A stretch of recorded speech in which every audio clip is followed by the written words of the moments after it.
Well, as expected, President Joe Biden and former President Donald Trump won Wisconsin's Democratic and Republican primaries tonight. So now let's dig a little deeper into these results. Caroline Date is breaking them down with a political expert from UW-Madison.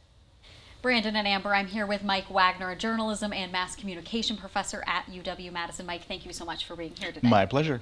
So one of the biggest storylines we've been following on the Democratic side tonight has been this uninstructed campaign. We've been hearing about it for a while. Their goal was 20,000 votes. Right now we are at just over almost 41,000, so more than double that goal. What's your takeaway for what this means for how some progressive voters view the Democratic Party, Joe Biden, and his presidency? I think one thing that's interesting about the uninstructed voters is that about 14%, they did 14% in Dane County, so higher in Dane County than in other parts of the state.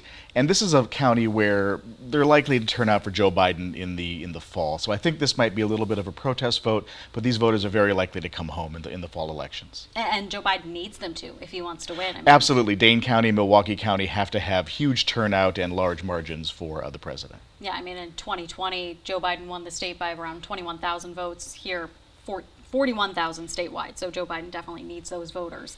He does. On the Republican side, obviously Donald Trump, huge margins. We were expecting this. Nikki Haley, though, almost 63,000 votes, and she's been out of the race since Super Tuesday. What's your takeaway for what that means for Donald Trump?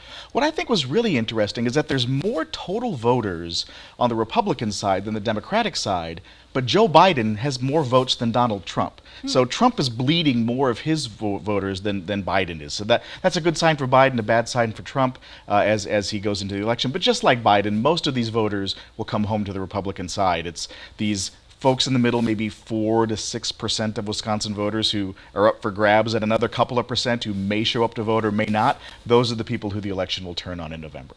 On the Republican side, are there any specific areas of the state that you think Donald Trump might need to be a little bit more focused on when it comes to some of the support he might be bleeding tonight?